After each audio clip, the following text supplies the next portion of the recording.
Have you ever heard of Jezebel, right?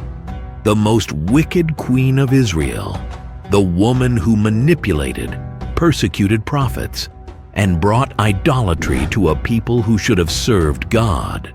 But what if I told you that this story could have been different? What if, instead of a cruel and ambitious woman, Jezebel had had a true encounter with God? What if, instead of leading Israel into idolatry, she had become a symbol of transformation and redemption? Today, we're going to reimagine this story in a completely new way. What would happen if Jezebel had repented and changed the destiny of an entire kingdom? Get ready, because this alternative version might change the way you see both the Bible and your own life. The kingdom of Israel was experiencing a period of great instability. Since the division of the kingdom after the reign of Solomon, the kings of the north had drifted further and further away from God. Ahab, influenced by political alliances and the desire to strengthen his rule, decides to marry Jezebel, daughter of King Ethbaal of Sidon. But this marriage would bring consequences he never imagined. Jezebel was no ordinary woman. Raised in an environment of power, a fervent worshiper of Baal and Asherah, she saw her marriage not just as a political alliance, but as an opportunity to expand her faith. Upon arriving in Israel, she brought with her priests, rituals, and an open disdain for the God of Israel. To her, the worship of Yahweh was weak, outdated, and powerless. In her view, Baal was the god of fertility, harvest, and rain, what Israel needed to prosper. Ahab, for his part, was not a strong king. His desire to please Jezebel led him to allow temples to be built, for Baal's priests to have space in the kingdom, and for idolatry to be promoted as never before. But Jezebel didn't stop there. She wanted to eliminate any and all opposition. She ordered the persecution and killing of the Lord's prophets, replacing them with her own religious leaders. It was in this context that Elijah emerged as one of the last defenders of the true faith. The prophet, brave and full of God's Spirit, confronted Ahab and Jezebel, warning that idolatry would bring consequences. And indeed it did. A drought plagued Israel, 3 years without a drop of rain, while the people cried out to gods who never answered. Jezebel, enraged, remained determined to impose her spiritual dominion, hunting the Lord's prophets and defying God himself. But what if something different had happened? What if, instead of following this path of destruction, Jezebel had begun to wonder if Baal was really powerful? If she had allowed herself to listen for a moment to Elijah's words? If, instead of hardening her heart, she had seen the signs that God was sending, the destiny of Israel could have been completely different. The city of Samaria, the capital of Israel, was a reflection of the divided heart of King Ahab. The streets were bustling, full of merchants, soldiers, and priests of different faiths. At the top of the city, the royal palace stood out, with its imposing walls and halls decorated with Phoenician symbols. In the main courtyard, 2 large altars vied for the people's attention, one dedicated to Baal, and the other, forgotten and in ruins, dedicated to the God of Israel. Jezebel walked through the palace with an air of sovereignty. Raised in the rich and powerful city of Sidon, she carried with her the posture of a determined queen, accustomed to having control over everything. Her royal attire was adorned with gold jewelry and precious stones, reflecting her status and wealth. However, behind this imposing image, there was a woman deeply convinced that she was right. For her, Baal was the true god, and any resistance against this should be eliminated. Ahab, on the contrary, was a king without firmness. Although he had inherited the throne from his father, Omri, he never had the spirit of a strong leader. He sought to avoid conflict and, therefore, allowed Jezebel to control the spiritual decisions of the kingdom. He did not hate the God of Israel, but he also did not have the courage to take a stand. He preferred to give in to Jezebel than to face her. Meanwhile, Elijah lived hidden in the desert. The prophet, a simple man, in rustic clothes and wild appearance, was one of the few who still dared to challenge Jezebel. He had no army, no riches, but he carried something much more powerful, the Word of God. And this word would soon challenge the entire kingdom. The drought that plagued Israel was changing everything. The people began to question Baal. If he was the god of harvest and rain, why had it been so long without water? Priests offered sacrifices, rituals were performed, but the sky remained closed. Jezebel watched this crisis of faith with irritation, but somewhere inside her, a small seed of doubt began to sprout. What if Baal wasn't as powerful as she had always believed? What if that wild prophet Elijah was telling the truth? However, accepting this idea would mean giving up everything she had built. It would mean admitting that she had spent years fighting against a God who really existed. It would be a blow to her pride and her identity. But the moment of decision was approaching. Mount Carmel would become the stage for a confrontation that would change everything. The drought continued to punish Israel. 3 years without a drop of rain, and Jezebel felt the pressure increase. The people began to murmur. The priests of Baal tried to justify the silence of their god, and even Ahab showed signs of frustration. But Jezebel refused to admit any weakness. For her, the fault lay with Elijah and those who still dared to follow the God of Israel. Therefore, she intensified the persecution. Prophets were hunted and killed, while others, like Obadiah, hid the few that remained. Jezebel's order was clear. Elijah needed to be found and eliminated. But no matter how hard they tried, the prophet always escaped. It was then that an unexpected challenge reached the palace. Elijah proposed a confrontation on Mount Carmel, a definitive test between Baal and the God of Israel. Jezebel found it amusing. To her, this would be the perfect opportunity to humiliate Elijah and prove once and for all that Baal was the true God. But something within her was restless. The priests of Baal were nervous. The drought had shaken the faith of many, and even the most devout felt a different weight in the air. Jezebel had never had doubts about Baal, but now something seemed wrong. The day of the confrontation arrived. Mount Carmel was crowded. The people of Israel, divided, watched the scene with expectation. On one side, the priests of Baal, crying out to their God. On the other, Elijah, alone, confident. Jezebel watched from afar, surrounded by her servants. She saw the priests shout, cut themselves, cry out for hours, and nothing happened. No fire, no sign, no miracle.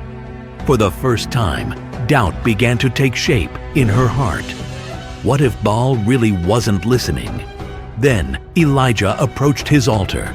He restored the stones that had been knocked down, ordered that everything be filled with water, and made a simple prayer.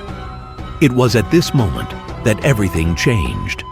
Fire came down from heaven. It consumed the sacrifice, the wood, the stones, and even the water. the people fell to their knees, shouting, "The Lord is God! The Lord is God!" And Jezebel, for the first time, felt fear. Not fear of Elijah, not fear of the people. Fear of having spent her whole life on the wrong side. But accepting this would mean destroying everything she had built. It would mean admitting that she had persecuted and killed innocent people. It would be rewriting her own story. And this was a fight that Jezebel was not yet ready to face. Elijah's victory on Mount Carmel shook Israel. The people, who had previously feared Jezebel and followed Baal, were now divided. Many recognized that the God of Elijah was the true God. Others, including the priests of Baal, desperately tried to maintain their influence. Jezebel, on the other hand, was in denial. She heard the cries of the crowd exalting the God of Israel, saw the terror in the eyes of her priests, and even felt the impact of that fire coming down from the heavens. But she couldn't simply admit that she was wrong. Her position, her pride, and her identity were at stake. Therefore, her reaction was extreme. She ordered the death of Elijah. She wanted to silence him before his influence grew even more. But something inside her hesitated. If Baal was really powerful, why would he need her to defeat Elijah? Why didn't Baal do anything on Mount Carmel? Meanwhile, Ahab was also confused. Unlike Jezebel, he had seen the miracle up close and knew that it could not be ignored. For the first time, he found himself questioning everything. His heart was divided between the fear of God and the desire to keep the peace with his wife. Jezebel noticed her husband's hesitation. For the first time, Ahab was not just obeying her orders. Was he changing too? This irritated her more than anything. While dealing with this tension within the palace, Jezebel began to have strange visions and dreams. In her nights, she heard echoes of Elijah's voice. "How long will you waver between two opinions?" In her nightmares, she saw the fire of God descending repeatedly, burning everything around her. At the same time, her position of authority was being threatened. The priests of Baal, fearing that Jezebel was weakening, began to conspire. They knew that if the queen changed sides, everything would be lost for them. A plan began to be hatched behind the scenes. Jezebel found herself in a dilemma she never imagined facing. On the one hand, denying the truth she witnessed on Mount Carmel meant living a lie. On the other hand, accepting the God of Israel would mean destroying everything she had fought for.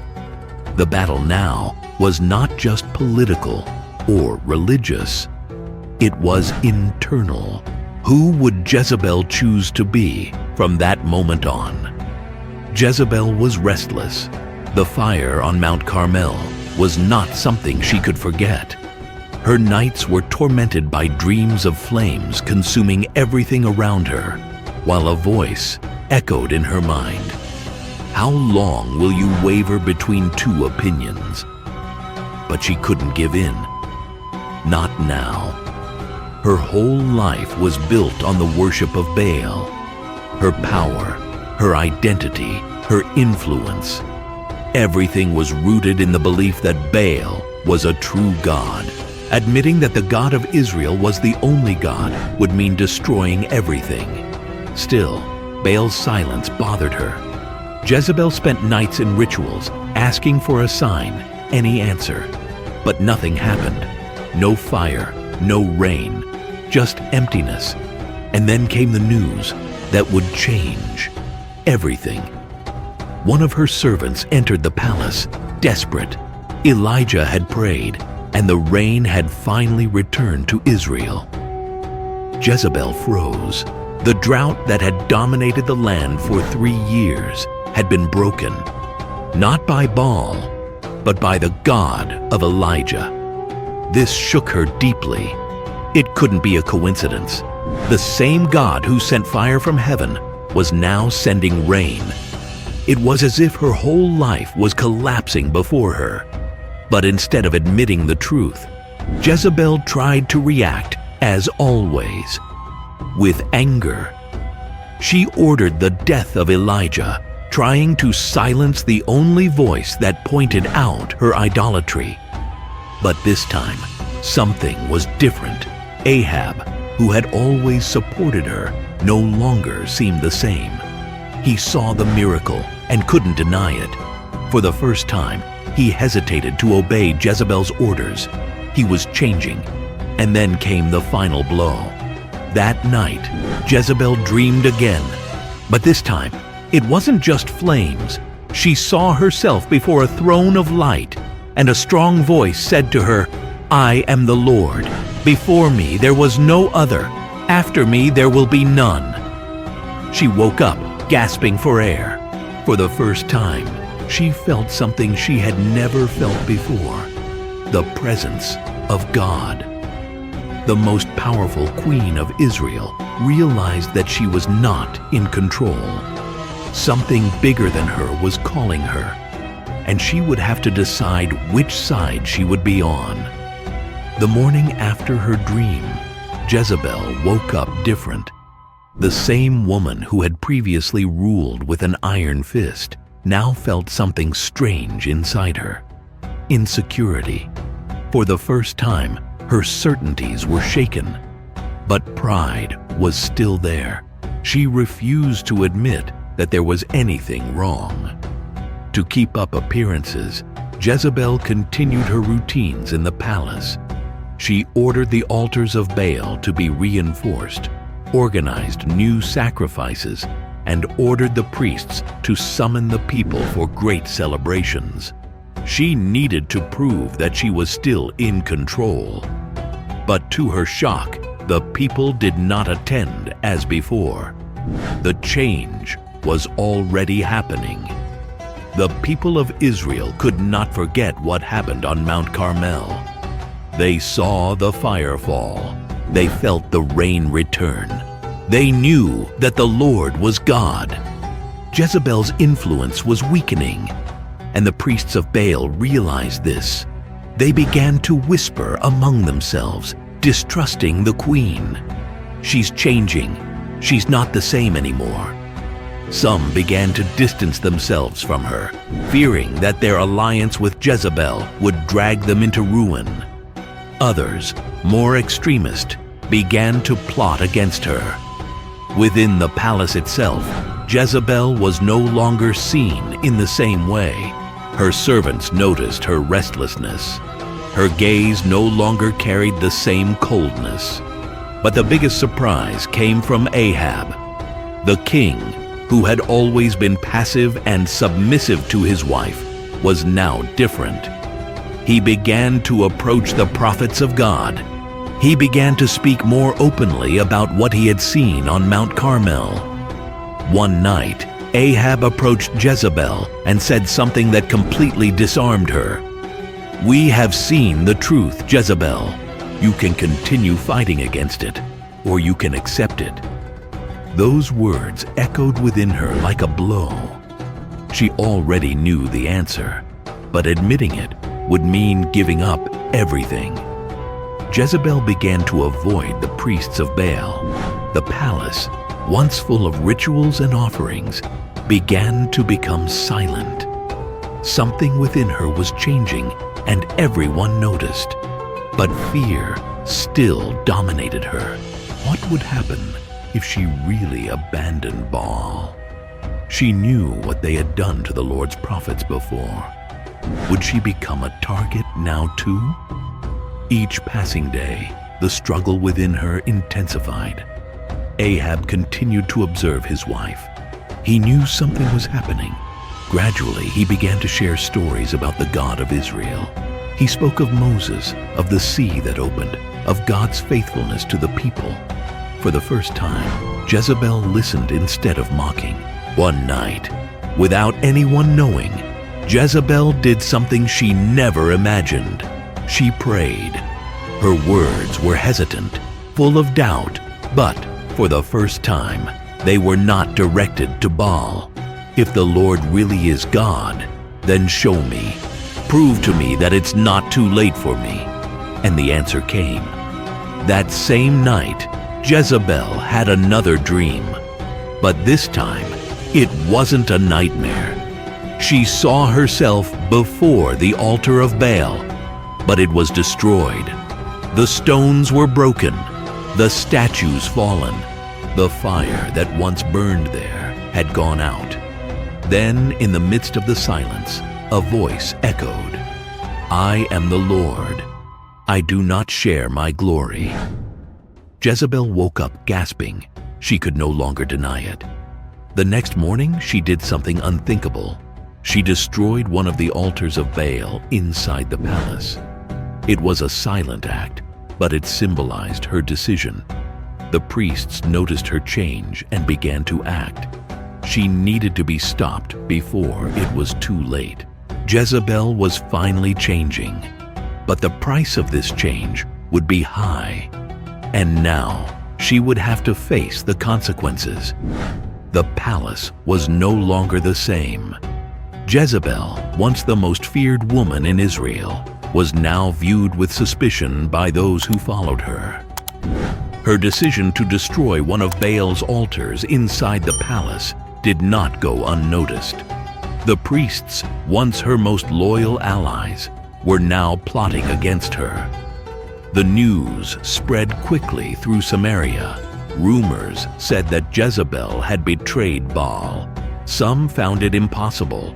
Others, however, saw the change with their own eyes. She no longer participated in rituals as before. She no longer demanded sacrifices. And above all, she no longer mentioned Baal with the same devotion. But the decisive moment came when Ahab confronted her. "You already know the truth, Jezebel, but how long will you run from it?" Those words hit her like a blow. She knew she could no longer ignore it. The God of Israel was real. But now, she needed to do something much bigger than just admit it to herself. She needed to take a public stand. But how? How could she explain to an entire people that the woman who persecuted the Lord's prophets now believed in their God? How could she face the hatred of Baal's priests? The answer came faster than she expected. That night, Jezebel was hastily called to a secret meeting with Baal's priests. When she entered the room, she noticed their gaze. They knew she was changing, and they couldn't allow it to continue. "You can't abandon us, Jezebel. Baal gave us power. He made us who we are." Jezebel felt the weight of that statement. It was true. Her entire life, her influence, her identity were linked to Baal. But what if it had all been a lie? The chief priest then made the final threat. "If you betray Baal, you will be treated like any other traitor. You won't get out alive." Jezebel's heart raced. There, before those who were once her allies, she realized there was no turning back. She could give in to fear and continue pretending, or she could stand up and face the consequences. Deep down, she already knew what the only possible choice was. The next morning, before all the people of Israel, Jezebel would make her final decision. And this time, she wouldn't look back. The sun hadn't even risen when Jezebel awoke. But that morning, something inside her was different. Fear no longer controlled her. For the first time, she knew exactly what she needed to do. Ahab watched her in silence. He knew what his wife was about to face. The king had never seen her so determined, and at the same time, so serene. She had made her choice. When the palace gates opened, Jezebel walked towards the central square of Samaria. The city was silent. Everyone already knew what was about to happen. Baal's priests were already waiting for her, lined up like judges ready to condemn her. The chief priest approached and with a somber look declared before everyone, "Jezebel, queen of Israel, you have betrayed us. Now you must choose, Baal or death." The people watched in suspense. What would she do? Jezebel took a deep breath. Then she took a step forward and, with a firm voice, spoke for all to hear. "I choose the God of Israel." A murmur spread through the crowd. The priests stood still. No one dared to believe what they had heard. The leader of the priests stepped forward, furious. "Do you dare reject Baal after all this? Have you forgotten what he gave you?" Jezebel did not back down. For the first time in her life, she was free. "Baal never gave me anything. I spent my life serving a God who never answered. But the Lord, He showed me that He has always been here." The crowd held its breath. The impossible had happened. The priests realized they had lost. They pulled out their daggers, ready to silence her once and for all. But before they could attack her, Ahab stood up. "If you touch her, you will touch the Queen of Israel." His voice echoed through the square. Guards ran and positioned themselves beside Jezebel. For the first time, Ahab was leading with firmness. The people saw. They understood. The time of idolatry was over. Baal's priests tried to flee, but they were pursued. The temple of Baal was torn down that same day, and his influence over Israel came to an end. Jezebel looked to the heavens, letting out a smile. She should have died there, but God had given her a new chance. The altars of Baal were destroyed. The priests who once ruled with terror were expelled, and the people no longer lived divided between two thoughts. The Lord was God. And now, even Jezebel knew it. But the change was not easy. Jezebel had to face the gaze of many who feared her, who doubted her conversion. How could they trust a woman who had spent years persecuting God's prophets? She knew that words were not enough. She needed to prove her faith with actions. It was then that she did something unthinkable. She ordered the reconstruction of the Lord's altar inside the palace. Where there was once a temple dedicated to Baal, there was now a place of worship to the true God. That was a powerful symbol. Ahab, once a weak and influenced king, was now becoming a different ruler. Alongside his wife, he began to restore Israel's alliance with God. The leadership he never had before finally emerged. But not everyone accepted Jezebel's change. In Phoenicia, her homeland, the news of her conversion arrived as a scandal. King Ethbal himself, her father, sent messengers asking if it was true that his daughter had abandoned Baal. She knew that this could cost political alliances, influence, and even her own safety. But this time, Jezebel did not waver. She answered firmly, "I served a false god for too long. Now I belong to the living God." That statement was the definitive end of her old life. Time passed, and Jezebel began to do something she never imagined: help restore the faith of the people. She approached the survivors of the prophets she persecuted, asked for forgiveness, and began to use her influence to support their work. Many were slow to trust, but her transformation was real. Years later, a young prophet approached her and asked, "How could someone like you change so much?" She smiled and replied, "I thought I was the one with the power. But in fact, it was God who was always in control. Jezebel could never erase her past, but she now knew that God can transform even the hardest hearts.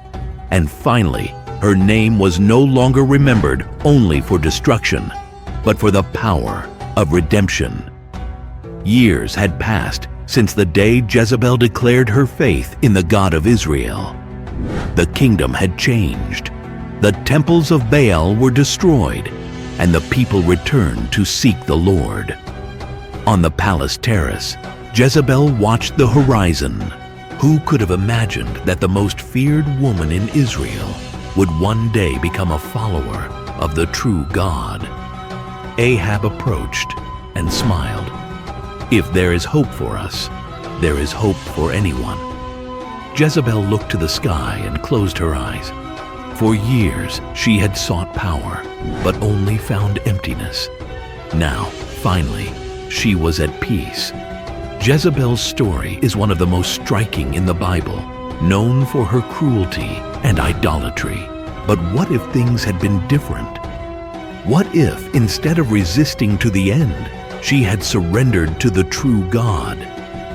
This makes us reflect on something powerful. No one is beyond redemption. Jezebel had everything to be remembered as God's greatest enemy. She persecuted the prophets, manipulated Ahab, established idolatry, and destroyed the faith of Israel.